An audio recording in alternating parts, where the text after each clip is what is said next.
Well, good morning, everybody. Good afternoon or good evening for you, HV. Pepe, what time is it by y'all? It is 10 p.m. here. Right, it's like 9 here. Okay, good evening. Welcome to our last day of class in my son's bedroom. All right, let me share my screen and we'll see what's happening today. Oh, do you guys want to see something cool I learned to do with Zoom? Yes, because you don't have a choice. Okay. Let's see. It's, well, let's see if it works, first of all. It's this new way to, well, you'll see shortly if it works. Something about with Zoom, you can now make your slides your background or something, if it works. So, but maybe it's not going to work. And I'm recording this. Nothing reeks professionalism. Okay, we'll give it one more minute and then I'll say forget it.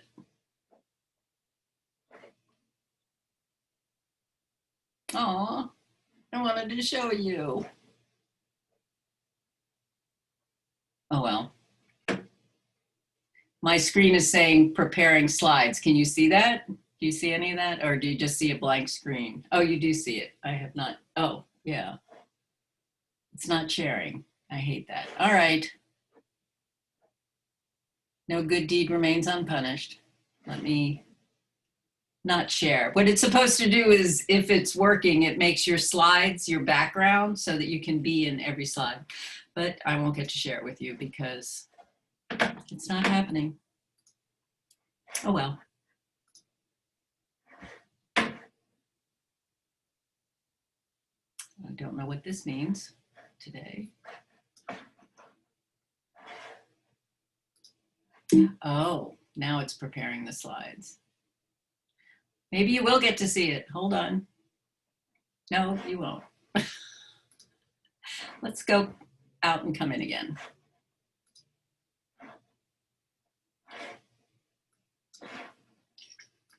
All right, so today's topic, it's a special topic. We're going to talk about organic foods. Are organic foods healthier? But first we'll have current events, of which apparently I have quite a number of them, folks. And then we'll discuss the final. And then I just have a 2-minute relaxation that I like to do with my class.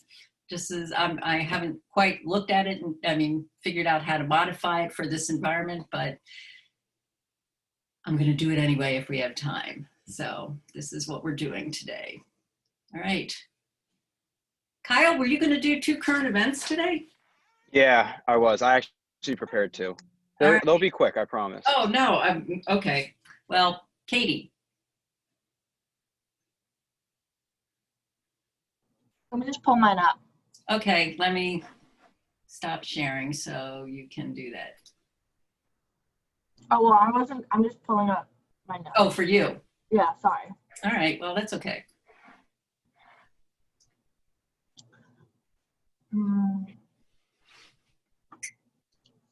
Okay, so I came across an article that was about a study that was done in China about, so China already as it is, like their diabetes is a very serious public health concern for them. In the article it said that the global average is like 8.5% of like the country usually has diabetes, but China it's 11%. And so so the article was about a study that was done from 1991 to 2009, so a pretty long period of time. And it took a large sample of Chinese adults who regularly consumed 1 or more eggs per day. And the study showed that it increased their risk of diabetes by 60%. So. Okay, so you got a little muffled to me for a second. It had to do with eggs and diabetes? Yeah, the adults who eat more eggs usually have a higher chance of diabetes. And what kind of study was this? I just found it on, it was done from, I could send you the article, but Well, okay, yeah, why don't you do that? I'm guessing it wasn't a double-blind placebo-controlled. I'm guessing it was an observational or a retrospective where they asked people to remember what they ate over a certain period of time. What do you interested people who usually eat a lot of eggs. And how do you know how they screened them? No, of course, what do you think about this kind of study? I mean, I just think that it also said that the study shows like a positive association, but there's just so many other variables that Yes. could be taken into consideration. right. So do you recall whether or not the study was asking people to remember what they ate, or were they keeping food records all along, or how? I think it was just people, who just ate a lot of eggs. So and you've done a diet project and you were keeping your records real time. If you're being asked to remember what you ate last month, last week, how many times a week, I have a difficult time trusting those kinds of studies. I think that, like you said, it was an association. Maybe it's a marker for people who eat a lot of calories. And did they say whether it was type 1 or type 2 diabetes? Type 2. Okay, so I'm just saying it's actually, would you just send it to me so I can have a look at it? I'll send it to you right now. Yeah. It was done by the China Medical University. Mhm. So. Yeah, I think that this was a data collection, and who knows, they all might have been eating 3 Hershey Kisses a day as well. Those are the kinds of I mean, there may be more to it. I'm just like, what's the mechanism by which they think that this would actually have? So, okay. All right. Thank you. Okay. Sarah. Hello. Hello. Sarah, are you taking my class in the spring? Did I see your name? I am taking your class in the spring. I have to think of new jokes. Not that anybody remembers them, but.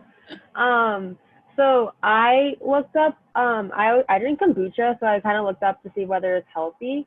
And so I found an article on kombucha, spitchel, and water kefir. So basically it was saying how kombucha is now in stores everywhere. You can buy it for like $5, $6, like a small bottle. It's very overpriced. And it's supposed to bring benefits of like reducing inflammation and weight loss.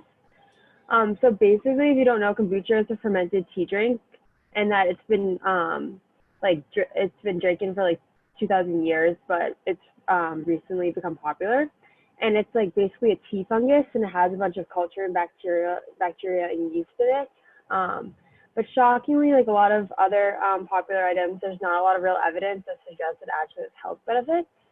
Most of the health claims about kombucha are based on in vitro studies, so it's done in a lab with cells and not actually like humans. Certainly, there are some studies that show like animal studies to show favorable health effects, but not on humans yet. So obviously, and then kombucha, you can have it with a lot of added sugars and sweeteners, which reduces the health effects. And then other drink that's similar to kombucha is called like spitchel, and it's a combination of apple cider vinegar, ginger, and then some sugar. Apple cider does have benefits.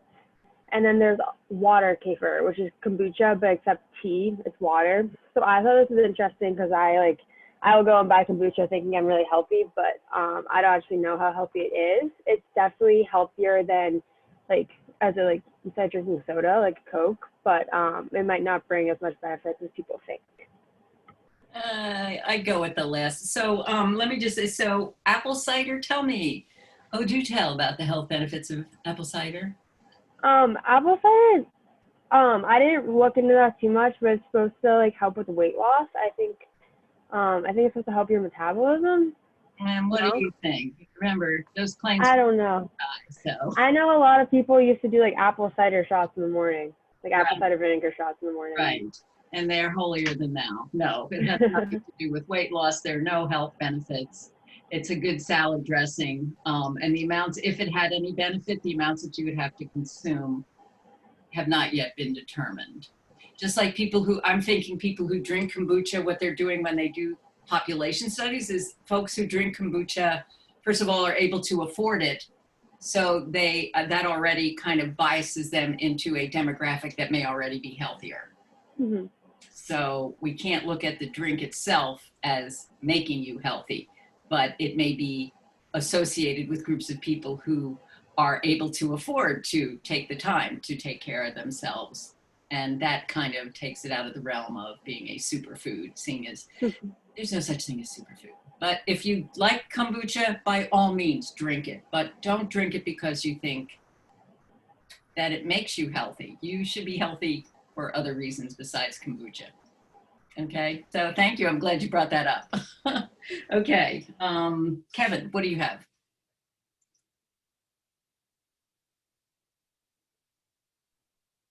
Hi, Professor. Can you hear me? Good morning. Yeah. So I found an article that's relevant to what we're going to talk about in class today on is organic food safer to eat in terms of toxicology. So this paper kind of, it goes through like the pros and cons of organic food compared to traditional farming. And it's saying how that even in like how in traditional farming, there's pesticides, herbicides, and GMOs, but even in organic food, like plants naturally produce pesticides as like a defense mechanism. Right. So it's in a really like small level. And this article says that many organizations work like on a daily basis to basically test these plants for toxicity levels, whether it's a safe level to consume. And most of the product, I'm pretty sure all of the products we have on the market right now are safe to consume. So it's just like no real difference between organic and traditional farming food. And one thing I remember from my human biotech class is that Professor DeZelder said that like with GMOs, people are concerned that if you eat like genetically modified organism, like your DNA will get modified. So she's saying how like if you eat a GMO strawberry, you're not gonna get the DNA of a strawberry. So that quote really stuck with me. Well, and actually their GMO, if I could get you to, instead of using the words of letters GMO, but say genetically engineered food products, because when you say GMO, people think that you engineered an organism into the food product. And that's not what's going on. Just like I'd like you to try to stop using the word cheat day and not use the word superfood, maybe say genetically engineered foods, not genetically modified organisms, because they're not that way, but yeah. So, and we are going to talk there. I'm not talking about the farming practices for organic food, but that I had it in the original talk, but I don't know enough about it. So thank you. Very good. But we will talk about some of the other characteristics. Okay, Allie, what do you have? Hi. So I was actually on a call with a tutor, and they said that I should keep a sugary drink on my desk during the LSAT exam rather than a water. So obviously I was curious why they would say that. And so I did, because I've also heard that sugar can cause like crashes. So I was like, why would they tell me to drink sugar to get through a test? And so a study from 2000 showed that in healthy elderly people, cognitive performance can be associated with a glucose drink. And they found that people with normal glucose tolerance had an association between glucose regulation and cognitive performance, and that certain dietary carbohydrates like potatoes and barley enhanced cognition in subjects with poor memories or beta cell function independently of plasma glucose. But that was in 2000. And so I wanted to find something a little more recent. And it shows that, so the study was done in 2018, and they wanted to look at fructose and sucrose that are often found in those sugary glucose beverages, and that they can have adverse effects. So they did a test on 49 people, and they used common dietary sugars and tested them against the placebo sweetener. The placebo was sucralose. And so despite being a small sample size, which is something that I noted, it did show that participants who ingested glucose, and the fruit, sucrose, performed worse in the tasks than that they were given in comparison to those who had the placebo. They showed levels of attention that seemed to decline after consumption. So I just thought that was interesting. I know it's only 49 people, but to see like any sort of pattern in that was just really interesting. So, and that's and I'm glad that's great. So it contradicted the 2000, right? Mm-hmm. So that's the thing about science. All you need is one thing to throw in the mix. That's why we can never say 100%. A vaccine will never be 100%. You know, this diet, nothing will be 100% because all you need is one to make it, you know, unable to say 100%. That's why we use words like association or correlation. And that's why I like to ask what the prior probability or what's the mechanism of action. I would say that if you want to have something while you're taking an exam, make it something you like, make it something that you're used to. Don't do something new for the first time because you want something familiar when you're in a situation. It's like with fitness. If somebody is going to be in an athletic event, don't do something for the first time the night before the event. You want to make sure that whatever you're eating or drinking is something that your body can handle. So, and I think it's interesting that it showed the opposite of what was in 2000. That's why we want to look for recent things. And you are looking at the right, it's a small study. We need to have that reproduced. Basically, if you want to drink something sugary when you're having an exam, go ahead. If you don't that's not the most important part of the exam. Okay, great. Thank you. Kyle, ×2. Yeah, so I got 2 this morning. The first one was just me doing a quick Google search saying, what are the easiest diets to maintain? And I feel like that applies to a lot of people because a lot of people can't stick. Consistency is key when it comes to a diet, especially if your goal is weight loss or muscle gain or something like that. So I just did a quick Google search and it just said calories are important, but it's the quality of the actual food that is what really matters. And obviously it also said that having high quality foods in appropriate sizes in terms of portions is important as well. So, and then it categorized the foods into high quality foods and low quality. Oh, dear. So what they categorized high quality foods is unrefined, minimally processed foods like vegetables and fruits, whole grains, healthy fats, and healthy sources of protein. Whereas low quality foods were high processed snacks, sugary beverages, refined grains, refined sugars, fried foods, and just foods with high saturated fats. And obviously, you know what's going to happen when you eat a ton of potato chips. They did a study on it. Potato chips, sugary beverages, and unprocessed red meats. They saw people had weight gain, whereas people who consumed fruits, veggies, and whole grains lost weight. So it really just wanted to sum up. It said no diet really fits anyone's lifestyle. That's where you got to try and be willing to work and be consistent. That's that article. So I feel like it was useful, but not really. So when I hear that you have to eat high quality food in order to lose weight, you're immediately cutting out a whole swath of population who are unable to afford to buy high quality foods on a regular basis. And you're basically suggesting that it's useless for them to try. So that's why, I appreciate that your final statements had to do with no one thing, but I find those kinds of statements, and again, I'm not reading what you're reading, but that bothers me. Yeah, I don't necessarily agree with the article either. Yeah, I think there should be an equal balance if your goal is to lose weight between caloric intake and quality of food, finding that balance. So maybe let's just say you only can afford spending $10 to $12 a day for your 3 or 4 meals a day, then you're going to have to make it work with your caloric intake along with high quality of food. So and changing the behaviors that led you to overeat to begin with, if you're able to. So exactly, which is the hardest part. Yeah. And then my second article was, so a lot of people around me, for some reason, I work with a lot of older people, like 10 or 15 years older than me. They're all getting pregnant. Oh. So and it made me research, like, what are good diets for pregnant women to have healthy babies? So this article that I stumbled on was, it was called "What You Eat While Pregnant May Affect Your Baby's Gut Microbiota and Growth." So they did this study where they had to do 2 different diets. They had 100 different women baby combos and what you eat while you're pregnant. So the first group had high dietary fibers, omega-3 fatty acids, and polyphenols. And then the second group had just a regular diet, what most people would eat: high carb, saturated fat, animal protein based diet. And it just shows that people that had a high fiber diet helped the babies when they were born produce the bacteria that was essential for the baby's gut health, while the group with saturated fat, the babies when they were born had more complications in terms of digestion. So it just goes to show you that fiber, vegetable proteins, and omega-3s have contributed to a healthy child and development of that child.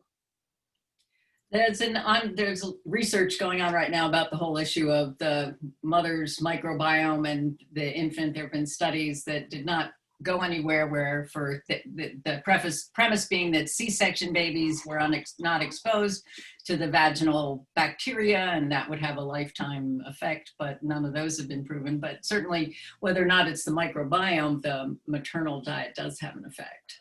Yeah. Mm-hmm. Yeah. Thank Okay, you. thank you. Mylin, what do you have? Okay, so I also found like an article that talks about like pregnancy and how vitamin D levels during pregnancy is linked with child IQ. So this was an observational study done starting in 2006 and was collected information over time about the children's health and development with children up until the ages of 4 to 6 years old. And so the key takeaways is that first, vitamin D deficiency is very common during pregnancy. And actually, Black women are at greater risk because the melanin pigment in their skin reduces production of vitamin D. Then the second takeaway is that higher vitamin D levels among mothers during pregnancy may promote brain development and lead to higher childhood IQ scores. Although they didn't say like by how much or any kind of numbers behind that, they say that there is a link to higher childhood IQ scores. And then the third is that screening and nutritional supplementation may correct vitamin D deficiency for those at high risk and promote cognitive function in offspring. And so just to kind of, as an oral statement, the study is to bring awareness to vitamin D deficiency, like definitely among pregnant women, and that can be related to kind of like our lifestyles and skin pigmentations and other factors that are outside of our control as well. So yeah, I thought that was pretty interesting. Yeah. Well, it certainly is true, like you guys, that the maternal diet does have an effect. Usually more so to the detriment of the mother, though, in that the fetus will get the nutrients at the mother's expense, which is why maternal nutrition is so important. But yeah, okay, thank you. Friday, what do you have for us as my last current event of the semester? It's making it can't be here. Actually, thalassemia minor, which, and for people who don't know what thalassemia is, it's basically when your hemoglobin in your blood is a little abnormal and therefore limits the capacity to carry oxygen to different cells of your body. And being a sports person myself, I actually wanted to see if there's a link between being a thalassemia patient and how it may take a toll on exercising and other sports activities. So I found this article written in the Northern California Comprehensive Thalassemia Center that spoke about that suggested that studies have shown that patients with thalassemia engage in significantly less physical activity and spend more time on sedentary activities as compared to healthy individuals. Now, this just goes to show that people with thalassemia have a mental block against exercising, as they believe they will fatigue a lot easier. It also suggests that so I'm a thalassemia minor, but someone who has thalassemia major may have to get blood transfusion every month or two, where they replace their blood because the hemoglobin in their blood is not enough to function for providing oxygen to different bodies. and these people actually lose motivation to exercise. However, it suggests that individuals with thalassemia should not wait to exercise until they feel they have enough energy. In Oh, fact, regular exercise will create that energy to continue going forward and exercising. And I feel that actually is true, because for someone like me who for the longest time didn't know I had thalassemia, I didn't let it affect me in any certain way. And I feel I completely agree with the point that it may just be a mental block, especially for thalassemia minor. That's what I'm talking about. I mean, when you have a major form of thalassemia, it may be different, because you do fatigue easily when you get closer to your transfusion date. But in terms of a thalassemia minor, I think it was interesting to know that it just has to do with mental blocks, as people feel they get fatigued a lot easier as compared to those. And it suggests that actually exercising will help you increase your energy requirements in the long run, and will just lead to a healthier lifestyle. So yeah, that's what I found, and I found it really interesting. would you send that article to me? I'm interested in that. Not so much for this class, but for my health and disease class, because it's a genetic condition. All right, that's great. Okay, let me share my screen. Let me just send this out. Let's see. Okay, whoops. Let's see. So Marissa asked, have I ever heard of someone eating chocolate before an exam? Yes, all the time. I do it before an exam, after an exam. I think this is similar, Marissa, to what Ali was saying. If it makes you feel better, then do it, but I don't know why it would improve an exam. Kat wanted to know, whoops, if you're feeling sick, is it worth it to take a ginger shot? It's another form of marketing. But for some people, a ginger shot, I know that, well, I remember when I was first really interested in herbal medicine, and I put together a whole presentation that it had something about how ginger may decrease bile or something, but this was not in people. Ginger may settle your stomach, it may not. So if it's something that makes you feel better, chewing on ginger, canting ginger even might help, but a ginger shot, no, you have to pay for that. How much does a ginger shot cost, Kat?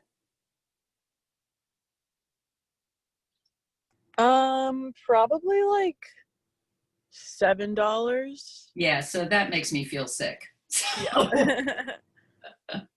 and my Lynn, you wanted to know if using a sauna is considered a detox. No, not at all. It can be a way to become quickly dehydrated. So if you're going to use a sauna, make sure you stay hydrated. You don't have detoxes. Your liver and kidneys are your detox, what are used to detox you. So thank you for those. All right, before I begin what I have on organic, I'm just going to put you in breakout rooms for about 5 minutes to answer these questions. What does organic mean, and why do people choose organic? All right, so I'm just going to, whoops, try to shots and just ask you in your groups, just to amongst yourselves, how do you define organic, and why do people buy? Why do people think they should buy organic? It's just going to be for about 5 minutes, and then we'll start. Let me create rooms. I'll see you in 5 minutes.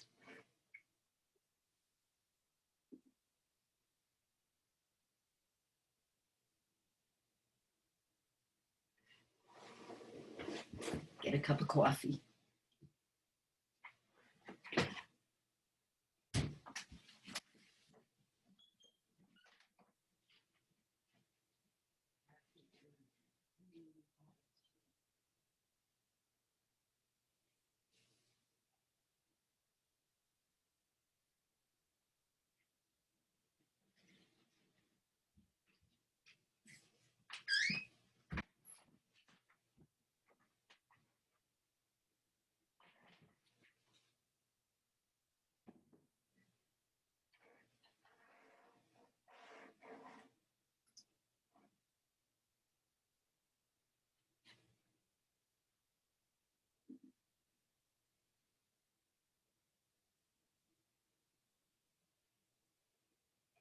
Of like pesticides.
All right.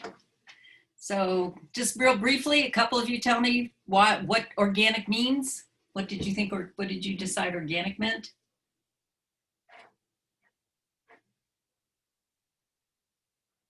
You can close my eyes and point to my screen. Tyra, what does organic mean? So our group talked about how like people think like organic is typically healthier because it doesn't have like harmful pesticides or like is genetically engineered. Okay. But a few of us have taken Professor Blodgett's sustainable food systems class, and we kind of learned that like even so like there's no proof that it's like actually better for you and that it just costs more. And it just costs more. Okay. And so why do somebody just tell me what you folks said, why people buy organic?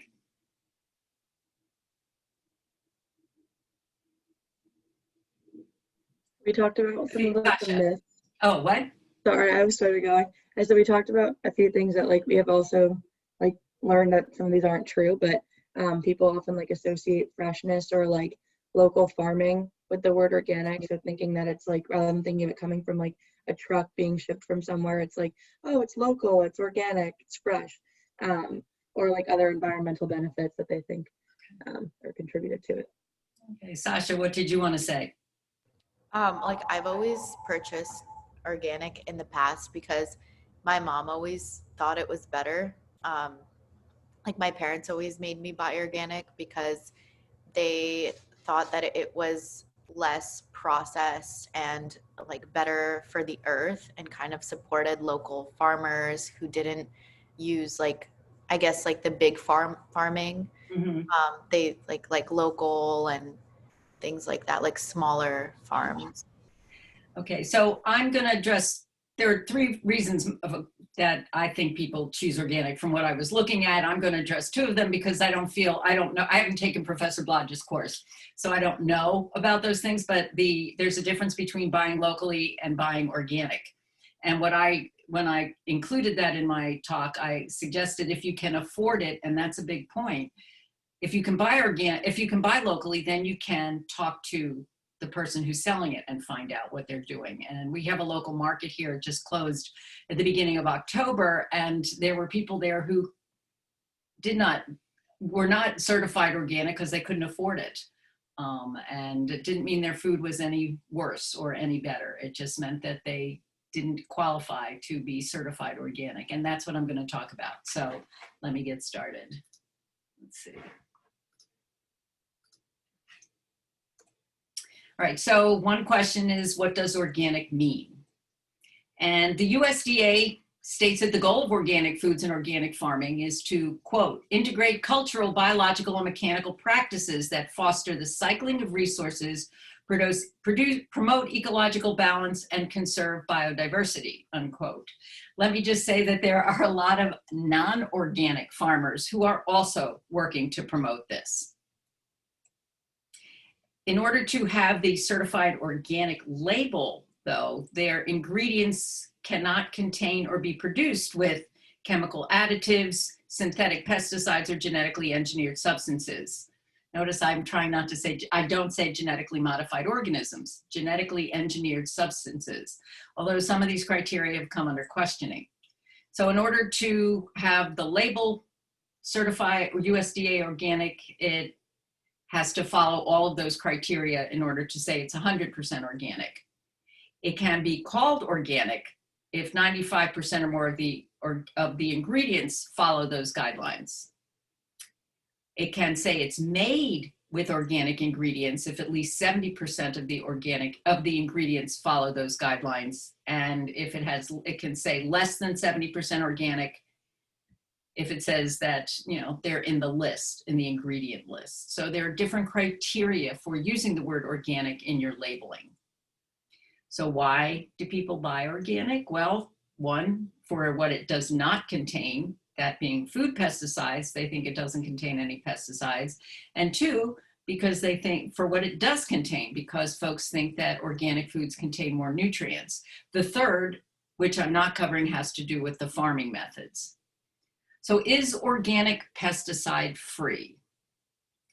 There's an organization called the Environmental Working Group that every year puts out their Dirty Dozen and their Clean 15. And folks think that if it's on one list or the other, they should buy it or they shouldn't buy it. And I want to tell you a little bit about how this group misuses statistics. This was the top of their Dirty Dozen list in 2019, their guide to pesticides. They said that from their data collection, they felt that strawberries had the highest amount of pesticides. So the thing is, that is true, because they get their data from the USDA Pesticide Data Program. And this program randomly tests a large variety of fruits and vegetables every year looking for pesticide residues. They purchase samples from across the country. They wash them for 10 seconds because they figure that's what the average person will rinse their vegetables or fruits with. And then they test them for over 200 registered pesticides. And over 1.5 million tests were performed on close to 11,000 samples in 2019. And of those tests, on those samples, only 1.4% detected any pesticide residue. As for the strawberries, of the 744 samples collected across the country that were tested for 194 pesticides, close to 141,000 tests were performed, and residues were detected in only 3,117 cases, which means, well, first let me say, what does that mean? First, I want to tell you that the presence of residue does not mean presence of risk. Just because it's there doesn't mean that it's going to harm you. And I think you know where I'm going to go with this. How many of these tests, whoops, hello. How many of these tests found a residue in excess? Excess, okay? 2 were found to have pesticide residues in them. And how many of them were found to be in excess of the EPA's maximum tolerance level? Out of 140,881 tests, 2 were found to be in excess of the EPA maximum tolerance level. And that 0.0014% of the tests.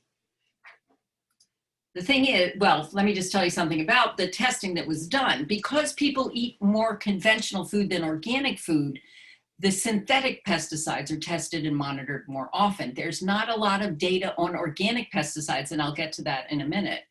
And therefore, we can't compare conventional to organic pesticide residue. And what about this what about this pesticide residue? Okay, let me remember why I have 2 piggy banks here. Oh, right. Let's say, well, let me see what I have on my slide first. Let's get to the slide first. Yes. 85% of apples may have, of strawberries may have some pesticide residue.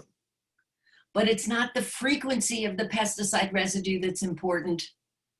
It's the total amount. So that's what these piggy banks are supposed to represent. We have 2 piggy banks with, let's say this one on top has a lot more coins than the one on the bottom. But the one on the bottom has quarters and nickels and dimes. So it doesn't matter that the top piggy bank has 100 pennies and the bottom piggy bank only has 25 coins. Those coins add up to a lot more. I think that's what I want to use the piggy banks for. Anyway, what I want to say is that organic produce does contain pesticides. Okay, they do contain pesticides. So it doesn't mean that they're safer than non-organic, but they are as safe as non-organic. See, Organic products can contain natural pesticides. When you go back and look at what I said at the beginning, they can't use synthetic or conventional pesticides, but they may contain natural pesticides that come from natural sources. So for example, on the left, we have a chrysanthemum that contains chemicals called pyrethrins. Pyrethrins can kill insects by attacking their nervous system. I think, Kevin, your current event was saying plants have to protect themselves, and they've evolved to have these chemicals to protect themselves. So that chemical from the pyrethrins from chrysanthemums was used to make pyrethrum, which contains a chemical compound similar to those found in the plant, but it's been produced in the lab, but it gets to call itself a natural pesticide because it's made from plant. And then rotenone, which is another natural pesticide because it's made from the jicama plant, has been linked to Parkinson's disease, just like some synthetic pesticides. Does that mean you're at risk for using these? You're not at risk. The folks who apply it regularly, the farmers, the employees who work on the farm who apply these pesticides have to be careful. You have to be careful when you're applying them. But what's on your produce, that's why they rinse them for 10 seconds, what the average person rinses it for. So what you're seeing has nothing to do with, well, it has to do with the presence of the pesticide. The numbers that the Environmental Working Group are playing with tell you about presence, but that presence has nothing to do with toxicity. And that's what makes us angry at the Environmental Working Group and people that use them as a resource on what foods to buy and not to buy, because they're taking the numbers and they're misusing them. So what's safe? Well, safe are low levels of synthetic pesticides. Safe is low levels of organic pesticides. Safe, puppies. What's not safe? High levels of synthetic pesticides, as well as high levels of organic pesticides and rabid dogs. We have to try to keep things in perspective. Oops. Here are foods.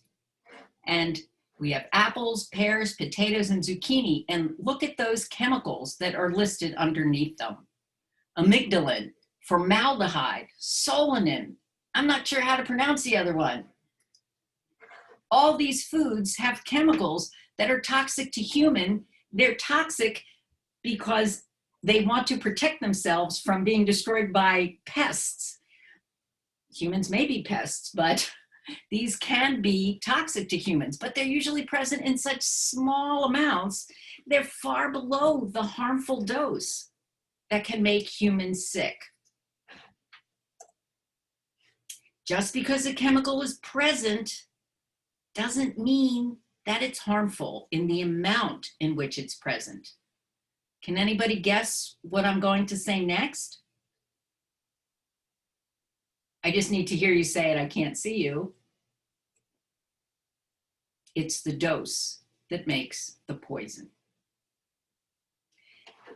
And I just want to explain to you briefly that just like when we, at the beginning of the semester in Module 2, talked about guidelines and the recommended dietary allowances and the margins of safety, how the dietary guidelines are set up to cover practically all healthy people, that's true for the testing that's done on pesticides. There is a huge margin of safety. There is an amount that has been found to be toxic at the top, let's say this picture represents. Then there's this huge area here that's the margin of safety. And at the bottom, this is the dose that's deemed acceptable by the FDA. And yet I still recommend people rinse off their fruits and vegetables, but if you forget, you're not going to keel over tomorrow or the next day probably. So that's what, is organic safer?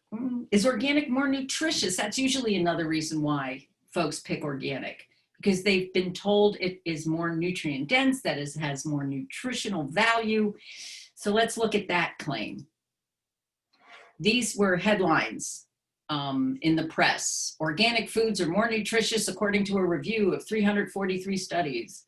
Study of organic crops found fewer pesticides and more antioxidants, all these things. Of course, down here at the bottom, I have to throw it in for balance. why organic food may not be healthier for you. First, I just want to tell you, and we've talked about this briefly, this study says 343 studies up in the upper right, that's called a systematic review. And a number of you during the semester, when you've done your current events, you said a study showed, but you were referring to thousands or hundreds of people, which unless it's a well-funded long-term study is very hard to do. So what those studies usually represent are what's called a systematic review. And what happens in a systematic review is that it's a study that looks at many clinical trials instead of looking at one. They look at many studies on a single topic that kind of may give you a more accurate answer. That's a systematic review. And then the meta-analysis takes the data from the systematic review and reanalyzes it. It's supposed to be one of the highest standards of evidence, but keep in mind that it's only as good as the quality of the studies that go into it. Okay, so that's something I want you to keep in mind when you see that a study looked at 11,000 people. In other words, you always have to keep questioning, but that's a good skeptic. So this was little evidence of health benefits from organic food, one of those systematic reviews found. While others found different results, let's just look at. So a study on organic apples that made the headline said organic apples had more vitamin C than conventional apples. So that's the headline. But when you look at the data, right, in order to meet the recommended dietary requirements for vitamin C, you only needed to eat 5.3 organic apples, but you would have to eat 5.6 conventional apples. That's not that different. And that's why we don't recommend apples as a source of vitamin C. Yes, organic apples may contain more vitamin C than conventional, but they're a lousy source of vitamin C to begin with. But that's not what you're going to see the Environmental Working Group put in their articles. You want to eat an organic apple? You can afford it. Buy it because you like the way it tastes, not because you think it contains more vitamin C. Then there was a bunch of headlines coming out because fresh research found that organic milk had more omega-3 fatty acids, and omega-3 fatty acids were being touted not so much by me, but as reducing heart disease risk, being better for your health. Organic milk is healthier than conventional milk. Let's look at what that means.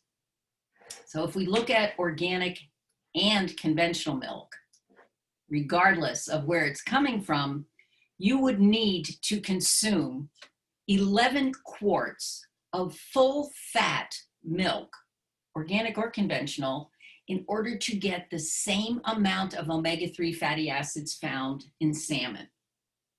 There's a reason why we don't recommend milk as a source of omega-3 fatty acids. So yes, it's true that the organic milk may contain more omega-3 fatty acids because of the way the cows are fed. However, realistically, as a source of omega-3 fatty acids, lousy. We don't recommend milk for its omega-3 fatty acids for a reason. Listen, if anybody has any questions, I'm busy looking at my slides and not hands, so feel free to just call out if you have any questions. Otherwise, I'll just ask you about things afterwards. So the nutrients that are found in the food depend on a lot of different things. Here are just some of the characteristics some of the things that affect the quality and the nutrients found in a food product. So what the animals are fed is one of many factors that affect the quality of the food product. Should you buy organic? I can't tell you that. What I can ask you to do is to not buy it because you think it has more nutrients, and to not buy it because you think it doesn't have any pesticides. Organic produce and conventional produce nutritionally and pesticide-wise are pretty much equivalent.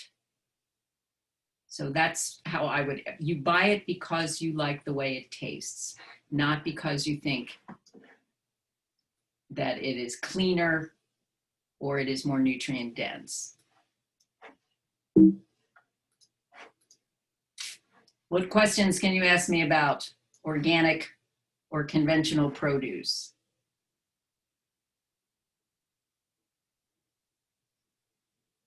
How does this compare to, so the questions that the things that you brought up in your breakout rooms, have you learned anything new about organic produce? Juliana, what do you think? I think I just don't believe that organic is necessarily better, especially after hearing your presentation about it. And also I took Sustainable Food Systems with Professor Blodgett, and he convinced me in that class that organic is. Oh, do you have? Is that you? Not you. Oh, that was me. I accidentally unmuted myself on my laptop. Oh my God. Okay. Sorry, Juliana, take two. What did no you problem. So I just think that it's kind of a marketing tool, and overall, I don't really buy organic because I just don't think there's any benefits to it. Okay. Jackie, what about you? What have you thought about or heard about organic? Yeah, so I took ecosystem management with Vicki Rogers last year, and we talked about this as well. So I like to save money, so I've never bought organic in the first place, and then just kind of reiterated my beliefs of that I don't need to buy organic to be healthy. Yeah, and it was Vicki Rogers who, years ago when I first started and I started doing this talk, I remember her telling me that she used to, when it came to people asking her about buying food, she would just refer them to the environmental working group. I don't think she's doing that anymore. Yeah. Pepe, what did you think? I was quite surprised that organic produce still includes natural pesticides, because I thought the definition of organic was always just no pesticides at all. Right. So that was pretty eye-opening. Good, good.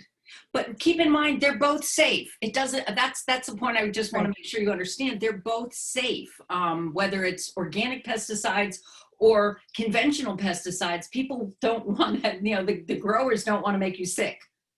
So the amounts that are present, well, I don't know what the data is on organic pesticides. I am sure that the levels are not going to make you ill. So I don't. Yeah, so I just feel like it's all about perception, whether, like, which one's healthier. I think it's all just up to marketing. Yeah, I think that happens to be the case. Yeah. Unless somebody proves me wrong. And when somebody proves me wrong, I'll stop saying it. What else did you folks, what do you get from it? Gabby, what did you think? I thought it was very interesting because I always thought organic was obviously the better choice, but I was clearly wrong about all of that. I remember I used to think I liked organic carrots better than conventional carrots, although I didn't use those words at the time. And then I realized it was just the baby carrots I didn't like, that I liked the bigger carrots. Yeah, that was for me. Yeah, Gail. I'm just going to say that I think it's like the article, sorry, not the article, the study that for the pesticides, like how they tested so many and then they only found in such few, like, but then they come up with these like huge claims, like organic is better than non-organic. And it, like, I just like apply it to like everything else, like in like a consumer society, like how we let like these studies tell us what's better for us and what's not better for us without actually looking at what they're testing. So like it's applicable to like so many other areas of our lives, which is crazy. Well, like looking at absolute versus relative risk. Yeah. Oh, yeah, I know. And every now and then in my dietitians groups that I'm on media, somebody will post an article that quotes the environmental working group, and it's like, they have an agenda, and their agenda is to get folks to buy organic. And that makes me sad, because people who can't afford to buy organic will forego eating fresh fruits and vegetables because they feel they're not doing what's best for their family. When I first put this presentation together, a friend of mine got together some people at her house, and I went over and I did it, and you know, just to get feedback on it. And she was telling me that she didn't feel like she had to buy organic anymore, but she had friends who told her she had to if she wanted to do what was best for her children. And when you bring up the kids, if you don't feel like you're doing what's best for your kids, you become the bad mom. And God knows I have enough of those trophies in my room, but it wasn't because I was worried about organic food. So Kevin, how did your article compare to what we just went over? It aligns perfectly about like how organic food has like its own pesticides to start with. And that's evolution. Plants want to survive. They protect themselves by producing these chemicals. The ones that didn't have these didn't survive. The ones that did over time survived. So yeah, and that's fine. And again, the amounts that are present in organic produce, I wouldn't worry about it, but don't buy it because you think it's better. Does anybody else have any questions or comments? All right, let's see what else I have here. Okay, so about the final. So the final is scheduled for December 2nd, I think from 8 to 10, which makes me laugh. However, what I plan to do is be online for a Q&A from 9 to 10, and then I will mail out the exam by noon. And then you'll return it by noon 2 days later. So here's the thing, this week I'm putting together your engagement grades, okay? Because that's a chunk of change. And I will try to post them by the weekend. The exam isn't till December. If you are satisfied after you've seen all the numbers with your grade, and what I'll do in the grade book online is make it out of 100%. And then you can play with the percentages based on what's in the syllabus. If you're satisfied with your grade going into the final, you don't have to take it. All right, it's 10% of your grade. So that's for you to figure out, okay? But I'll have a Q&A on the 2nd from 9 to 10, and then I'll mail out the exam. The information will be from whatever was not on the first exam, excluding these 2 topics. Well, maybe not this one, but yeah, maybe this one because I didn't post anything on it. I don't know. I'm sorry, but I will let you know. All right, so what questions do you, what questions do you have for me about the final? I didn't want to do a review today because I figure the final is not for another however long. So, you know, when you've had a chance to look at the information, those of you that choose to take the exam, I thought I would do it that day. But if you want to meet with me before then, if you have any questions, I'm not going anywhere. What questions do you have about the final? None? All right. Well, with your permission, what I would like to do is a short progressive relaxation. I've done this in my other classes before. Usually the end of my semester topics have been on a skeptic's guide to complementary and alternative medicine. But this semester I changed it to detox and organic foods because I have those in my repertoire, and I thought, and it seems from feedback you've given me that these were more applicable to nutrition. But something that I do like to do, which was part of my other topic, is a progressive relaxation. And basically what I ask you to do is close your eyes and relax. It takes 2 minutes. If you're uncomfortable doing this, you don't have to do it, and that's fine. I don't want to make anybody uncomfortable at this stage of the game, but the idea is that I'm just gonna take you through a guided relaxation, okay? And if you're comfortable doing it, by all means do it. If not, I'll see you later. I'm not gonna make you stay and force you to become relaxed, okay?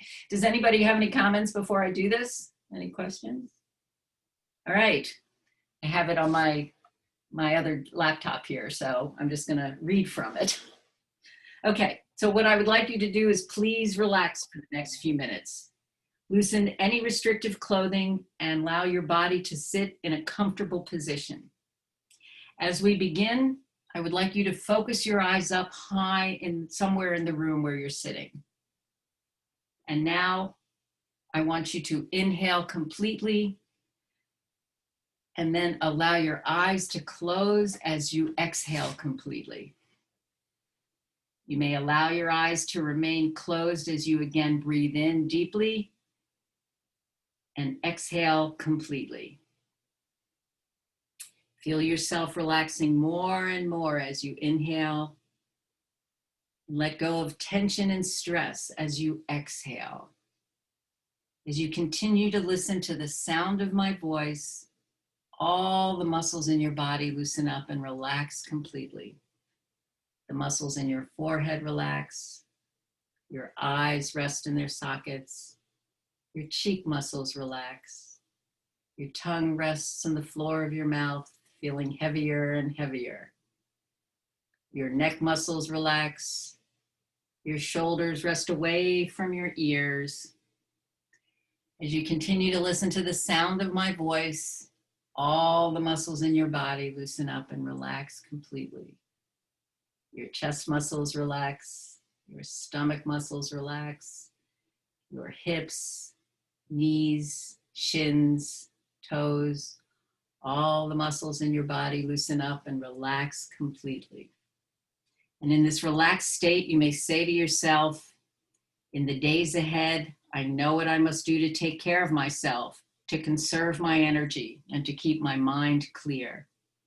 I'm able to sleep well at night and waken refreshed in the morning. I'm able to prepare for my exams, write my papers for my classes because I'm managing my schedule in an efficient and timely manner. And on the day of my final projects and presentations, I will awaken knowing that I'm ready and prepared. As I begin this final presentations, I feel all anxiety and concern melt away. I know that my mind is able to focus completely on the information being asked of me. I'm able to recall responses and information and answer questions in a clear, concise manner. I'm confident of my ability to complete my tasks. Now, as I count to 5, you will be able to 1, get in touch with your body and breathing. 2, become aware of the room around you. 3, know that in the days ahead, you are earning the grades you have worked towards all semester. 4 and 5, wide awake, alert and clear, wide awake. That'll be it then. Thank you for being on this journey with me. And you're done. Thank you, Professor. Thank you, Thank you. Professor. Thank you, Professor. Thank you Thank so you. much. Thank you. Much, Professor. Have a great Thank you. Of course. Thank you, Professor. See you. Thank you.